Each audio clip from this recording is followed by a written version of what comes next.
Okay, I think in the interest of time, let's crack on. We've got about 29 minutes for me to take you through our security posture assessment, or SPA, or SPA, as we call it. The third space SPA sounds nice and relaxing.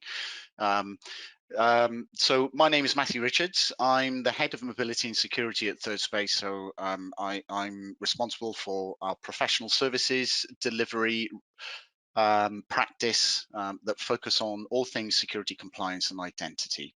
So thank you ever so much for joining us this morning. Hopefully you'll find this session useful. So before we make a start, I just wanted to, I take every opportunity at this point really to just to sort of bring this to people's attention. So a little while ago, 6-7 months or so ago, we joined forces with TIG Data Intelligence. And what does that mean for Third Space? Well, it just means that now as a collective group, we're able to offer a much broader range of services to our clients. I'm not going to go into this in any detail, but the portfolio of services that we offer to our clients now are increasing, and that's a great thing. So a lot of data analytics capability, involved in the joining with TIG. But obviously, from a Third Space perspective, we continue to offer the services that we do and that you're used to. So before I start digging into the security posture assessment, I just wanted to share with you some challenges that really were the catalysts really in helping us develop a solution to address the questions or the challenges that we saw and still see actually today, time and time and again. So when we work with our clients, if we go back maybe 3-4 years ago, what we were continually hearing was, I just don't know where my gaps are in my security approach. Do I have any? Are they bad? What are the risks that are involved? Am I in a good place? Is my risk high, medium, low? What does that look like? And also, how do I measure my security posture? Is that possible? How can I get a feel for how secure my organization is? The next one then was about being able to communicate that risk. So it's one thing identifying the risk and the areas that present a security issue or challenge. And there's another thing then communicating that to maybe more senior security focused individuals within organizations in order to maybe secure budget for investment, for remediation activities, etc. And following on from that is, okay, so I've done the assessment. I'm working on improving these areas. How can I actually measure my improvement over time? And have I also maximized my investment that I've made in whatever Microsoft license suite that you've purchased? Am I using all of the technologies that I have available to me? So these were, very common questions that we heard, and we still continue to hear these. And this is what the SPA was actually based on. The people that we typically see as the SPA being useful to are, in essence, those that have a responsibility for security within an organization. So those are typically CISOs, security managers, security architects on occasion as well, and some other challenges as well that we've observed. What is it? Well, in essence, it's what we believe is the beginnings of maybe establishing a more strategic engagement with our clients. Ultimately, the SPA is an exercise where we perform a series of assessments against your organization. We generate a report based on our findings, and uniquely, we provide an interactive dashboard for you to be able to interact with our insights, our recommendations that we've made, the observations that we've made within your environment, and allow you to sort of what I say, slice and dice that data in ways that sort of make sense for you. And we'll dig into these in a little bit more detail as we move forward. I'll just jump into the dashboard soon and actually show you it, and hopefully a lot of things I'll talk about will then sort of light up. But our aim ultimately is to, bring you up to speed with where the risk sits within your organization, and then, optionally to develop that strategic relationship, that strategic engagement with you to help you remediate those particular observations that we've made, and do that in a sort of an efficient manner. So tackling those that really give you that sort of biggest uplift in security posture, initially, tackling those key risks, and then moving through a structured sort of implementation roadmap, to help you manage that security position within your organization. So it all starts with an assessment workshop. So this is a face-to-face, remote, video conferencing, whatever is relevant these days, predominantly remote. We deliver a lot of these remote now, obviously, with the current situation. But in essence, it's an opportunity for us to have a conversational-based exercise with you to better understand you as an organization, to understand your challenges, your constraints, your priorities, and we gather that. That's very important information that we take as part of the assessment itself. Once we've conducted that, we execute a number of programmatic assessments. Now, these are focused predominantly on your Microsoft 365 tenant.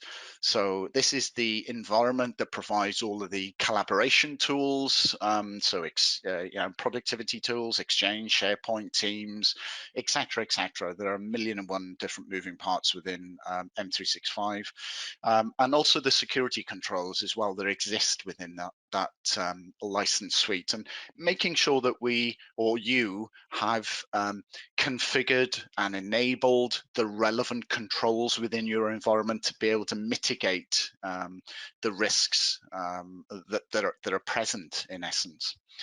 We base that assessment, that programmatic assessment, on a number of things. Key to this will be, a foundational benchmark, which is based on the Center for Internet Security, or CIS. So we use the level 1 and level 2 control assessment in order to measure your tenant. But we blend that with our knowledge, with our experience, and with Microsoft's best practice as well. And that, in essence, gives us a sort of view of your M365 tenant. Optionally, we can look at your Azure environment. So again, using the CIS benchmark there, blended with the Microsoft best practice and third space best practice as well, in order to understand, are you or have you configured your Azure environment and the many sort of resources that live within the various subscriptions and so forth within your Azure environment, and give you that picture of where the risk lies. So we take those, the output of those exercises. We also conduct an analysis into your local Active Directory as well. So this analysis is very much focused on looking at, do you have any credentials, or ultimately, or more specifically rather, do you have any passwords in that directory that have already been compromised?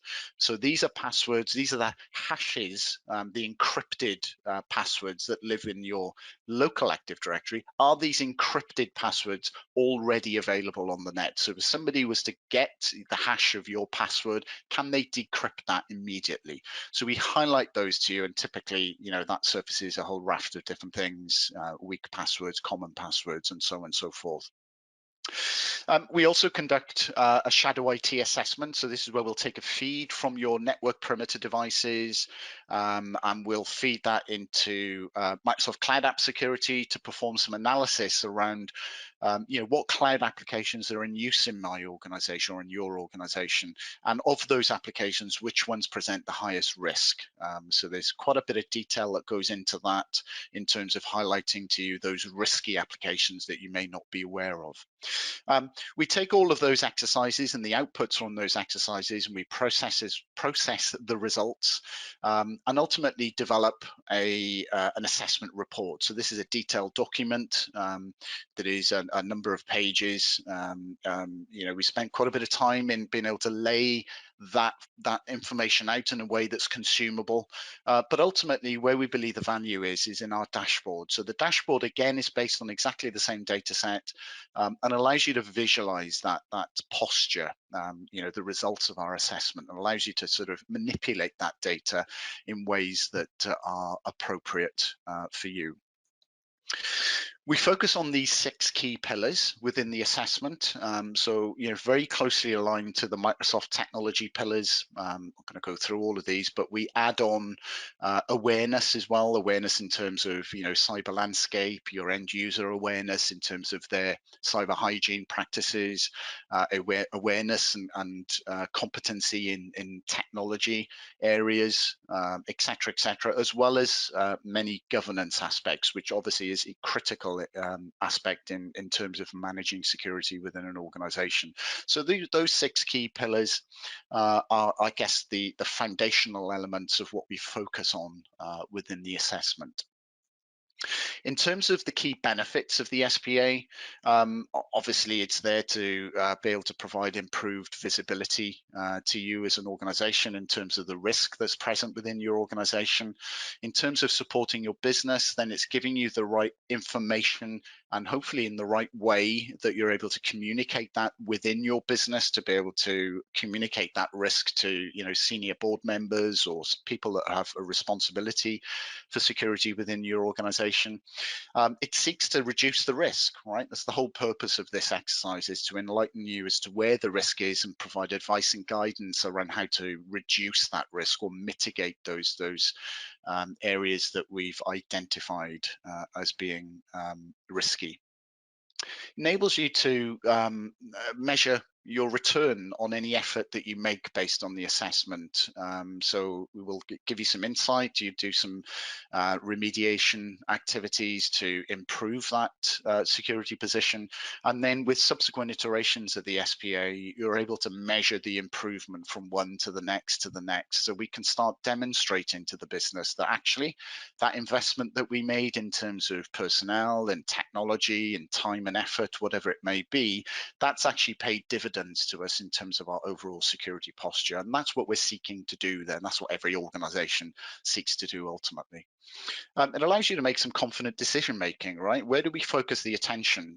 Okay, there's a lot of risk in the environment, but there are some which are higher than others. So where should I be focusing my attention initially? And what does that roadmap of activities look like? So the SPA lends itself very nicely to addressing that particular area, and ultimately helping you lower costs. So spending the right time and effort in the right areas to improve security, and ultimately, things like improving or maximizing rather your current investment in your Microsoft security technology. So making sure that you're taking advantage of everything that you have access to. So what I'd like to do now is take you into the dashboard. So I'm just going to change screens in a second. What you can see on the slide at the moment is a snapshot of the landing page that we've got for the dashboard. So just bear with me 2 seconds while I just flip screens on the screen. So hopefully you can all see that. So this is the landing page, really. This is the one that gives you a lot of information, high level bits of information as a result of our assessment. So we align very closely to the MITRE ATT&CK framework. This is increasingly being adopted by many organizations. There's an excellent way of being able to articulate the various sort of tactics and techniques that adversaries perform when trying to gain access and ultimately breach our environments. So we can see from initial access, execution, persistence, and so on and so forth. And the numbers that you can see within these different MITRE ATT&CK areas are relating to the recommendations and ultimately the areas of risk that we've identified within the respective areas. So if I was to click on let's say initial access here, what this will do is take you into the little bit more information around what this MITRE ATT&CK initial access phase is, and also importantly show to you the recommendations that we've made in terms of mitigating the risk within this particular area. What you can see is as you sort of hover around these sort of different areas, you'll see lots of different tool tips coming and so on and so forth. What we can then see when we navigate back to the landing page is on the bottom of the MITRE ATT&CK breakdown is a list of all high criticality recommendations that we're making. For instance, if we were to highlight one of these, we can then dig into detail into this one. And this is where we articulate a number of different areas relating to this recommendation. And this serves the purpose to give you some insight into, what can I feasibly tackle now? What are the ones that are going to give me a return on my security investment and ultimately improve my security posture? But maybe, focus on the ones that have low or no user impact. Obviously, with the user impact, there's a whole raft of other considerations that we need to make. So that can complicate and increase the time to implement some of these if there is a user impact. Similarly with operational impact, technology impact as well, criticality and risk score as well. So we give you a breakdown of each and every recommendation in a similar way, the alignment to the CIS benchmark, as you can see in the bottom right-hand corner there. But going back to the dashboard, landing page, what we also give you is, pretty self-explanatory really, but the breakdown or the distribution of risk and recommendations within your organization.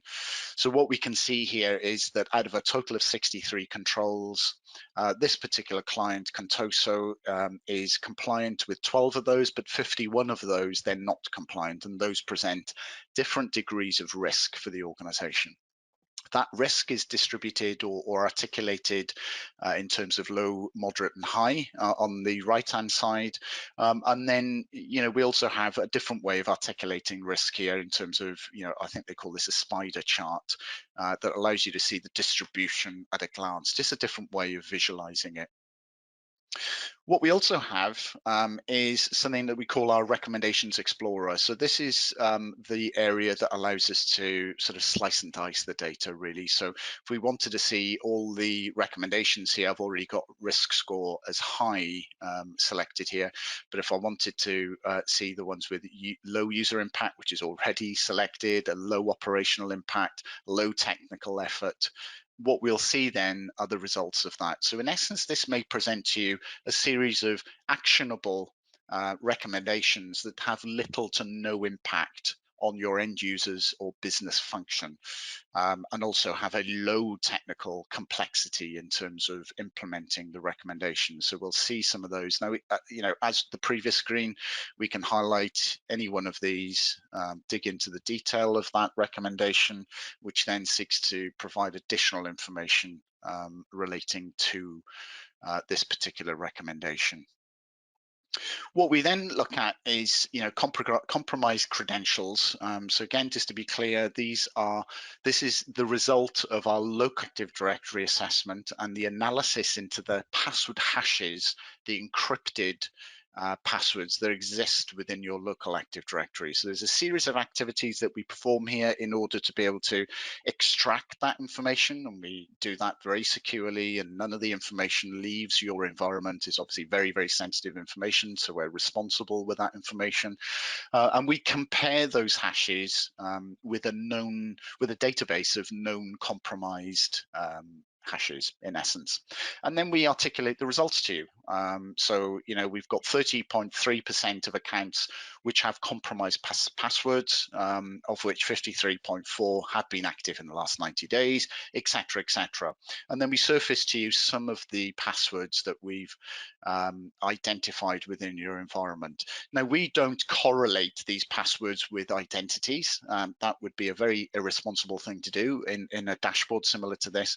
But ultimately, if you wanted to have that correlation between those users and the passwords, then we are able to do that as part of the exercise and leave you with that information. But ultimately, the mitigation activities here is all around improving the password quality within your organization and making sure that you've got reasonable passwords that are being in use. Also, those should be controlled anyway by password policies and so on and so forth. What we then provide is, from a historic perspective, what we can see with this particular client is that they've executed the SPA 3 times, 7th of February, 14th of April, and 1st of July. And what we can see here is the compliance increasing. So this orange color, which is the non-compliant, reducing. So we can see some improvement. So it's going in the right direction.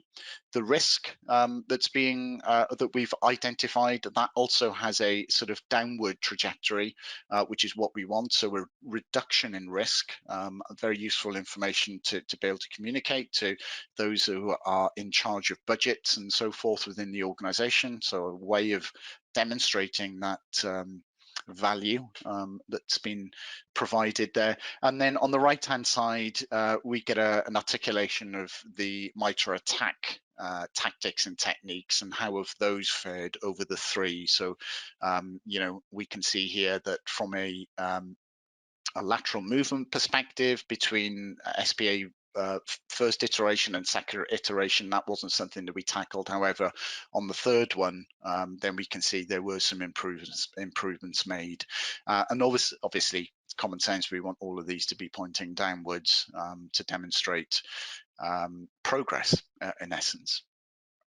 So this is our current security posture dashboard. What I wanted to do is to give you a sneak peek of our new dashboard, which is imminently due to land. So bear with me while I just make this full screen. So what we do here, because the SPA is very much focused on a Microsoft 365 and Azure benchmark of Microsoft technologies in use in those areas, providing the necessary or reducing the relevant risk areas. So what's also very difficult to accommodate within the SPA is the use of third-party techniques, technologies, whatever it may be. So you may have a scenario where you're mitigating risk using a third-party technology. In the current SPA, we can acknowledge that, but we don't give you a lot of visibility around what that is, because obviously we focus on the Microsoft technology, and we can't dig into those 1,000,001 different third-party products to sort of provide that insight. But what we've done in this step change with this dashboard is to articulate to you, if we look at the compliance overview, what we can see here is, out of total 198 controls that we're measuring, that 32 are compliant, aligned with the Microsoft technologies, but also we've acknowledged the fact that you've got 29 of those controls mitigated via third-party technologies. And also we give you some further insight into the usage of your particular license suite. So am I maximizing that investment? We do that in the current version, but we're trying to expose this in different ways so that you really do get the best value for money. What we also do, we've redesigned things like the MITRE attack framework, articulation or alignment. So that's a sneak peek at the new layout there. We think this is a bit clearer, more information on the screen, but easier to consume. Importantly, we also focus on zero trust as well. So every organization needs to be considering zero trust. Zero trust is based on 6 core pillars across the 3 key principles. So of those 6 pillars, where do these recommendations lie? So it's helping you from a zero trust perspective identify in what pillar of the security a zero trust approach that you need to focus on. We've also giving you the ability here to look at the CIS controls as well in exactly the same way as MITRE. So hopefully it's consistent. These are the CIS control or decision areas that we then align with the relevant observations to each one of those areas. With each one of these recommendations, as the previous version or current version, we allow you to dig into those, slightly redesigned screen, but again, the idea is that we're surfacing that information to you in ways to help you understand what it is. Is this particular recommendation, it does require an E5 technology. And that's another thing that the SPA is very useful for as well, is building business cases in terms of an investment for a security a license uplift as well. let's go back to the main dashboard. I won't dig into the recommendations explorer. That's really just going to be giving you exactly the same as before. But just a little sneak peek. We're hoping that this becomes live probably within the next couple of weeks. So if the SPA is of interest to you and you know we engage with you, it's very likely that this is the dashboard that you will be seeing. So hopefully you've got a good insight into the security posture assessment, that being the existing one and this being the new one. We've now got an opportunity for some questions. Let me have a look here. So I can see there's a few that have dropped in. So let me just pick on a couple here. So the first one is, how do you make sure the SPA is specific to the client? Well, that's a great question to start with, but ultimately the SPA is looking at your specific tenant, right? So it's not a generic thing. It's looking at the actual technical controls in place within your environment. But we also complement that, if you remember, with the workshop exercise as well. So this is where we get a better insight into you as an organization and how you operate security. So those two things are blended together in order to put emphasis on certain recommendations that we provide. What's the next question here? How do Third Space identify the compromised credentials? Great question. So we use a number of tools, but ultimately what we do with that exercise is we take a shadow copy of your local AD directory. That's the ntds.dit file, and then via some tools and techniques, we extract the hashes out of that database, and then we compare those hashes via a published API to the Have I Been Pwned breach database. So hopefully Have I Been Pwned is a familiar area or technology or website or database, whatever you want to call it. You can go to it, www.haveibeenpwned.com. Great source to go in and check your identity. It'll tell you if you put your email address in if you've been compromised. What other questions do we have here?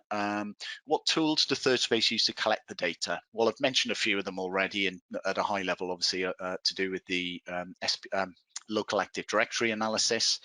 What we also do is we capture the information from your tenant, and this is the M365 tenant or optionally your Azure tenant. We use a number of Azure CLI commands, PowerShell commands, and also a lot of manual activity. So it's not just a click in the button and off you go and we get the results.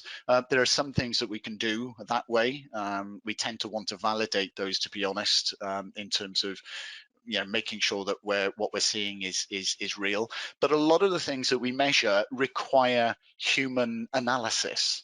So if we look at things like driving multi-factor authentication through a conditional access policy, the fact that a policy exists with an MFA control within it doesn't validate that that is being targeted to every user in your organization. We need to look at your policies, how you've crafted them, and then perform a high-level analysis around the exposure, if you like, of that policy to your identities. I think, have we got time for another one? Let me just check the time. Bear with me a second. So we are just over. So there are one or two other questions that were there. I'll make sure I follow up with those. And hopefully that was useful to you. If you are interested in understanding a little bit more, maybe getting a little bit of a deeper dive into the dashboard, maybe understanding how that might work for you, then please get in touch. We've got some details there, or if you've got an existing client manager or relationship with Third Space, just reach out to your contact. But lastly, thanks ever so much for spending half an hour or just over half an hour with me this morning. Hopefully that was useful to you, and enjoy the rest of your day. Thank you very much.